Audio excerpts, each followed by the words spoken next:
இஸ்ரவேல் ஜனங்கள் கிட்ட இருந்த கர்த்தருடைய உடன்படிக்கை பெட்டிய பெலிஸ்தர் எடுத்துட்டு போயிருவாங்க.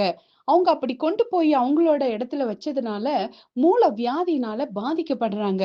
இப்ப இந்த மூல வியாதினால பாதிக்கப்படும்போது, இதுக்கு காரணம் என்னன்னு சொல்லி கண்டுபிடிக்கிறாங்க. அப்புறம் தான் அவங்களுக்கு புத்தி வருது. கர்த்தருடைய பெட்டிய அதனோட ஸ்தானத்துல கொண்டு போய் வைக்கணும்.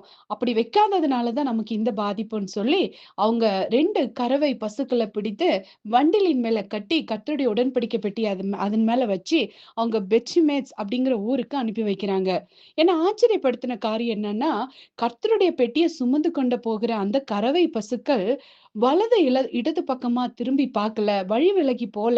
அது பெரும் பாதையான நேர் வழியா போக வேண்டிய இடத்துக்கு பெட்டி அதனோட ஸ்தானத்துக்கு கொண்டு போய் சேர்த்தது. அப்ப பாருங்க, இந்த வசனம் என்ன ஆச்சரியப்படுத்தினது.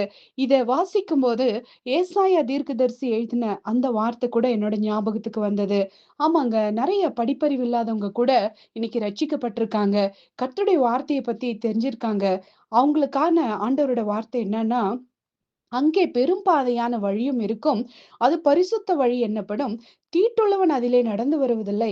அந்த வழியில் நடக்கிறவர்கள் பேதையராய் இருந்தாலும் திசை கெட்டுப் போவதில்லை. எவ்ளோ அழகான வசனம் பார்த்தீங்களா? ஆமாங்க. ஒரு மாடு கர்த்தருடைய பெட்டிய சுமந்துட்டு போகும்போது, வழி விலகாம போகுது அப்படின்னா, நீங்களும் நானும் மனுஷங்க. ஆண்டவரோட வார்த்தைய நம்ம சுமந்து கொண்டு போகும்போது, நம்ம வழி விலகி போக வாய்ப்பே இல்ல. எனக்கு படிப்பறிவு இல்ல, அதனால நான் வழி விலகி போயிருவேனோ! எனக்கு ஞானம் இல்ல. அதனால நான் வழி விலகி போயிருவேனோ! அப்படிங்கிற அந்த பயம் நமக்கு தேவையே இல்ல. நம்ம ஆண்டவரோட வார்த்தைய சுமக்கிறவங்கன்னா, திசை கெட்டு போகாம சரியான திசையில ஆண்டவர் நம்மள வழிநடத்துவார்.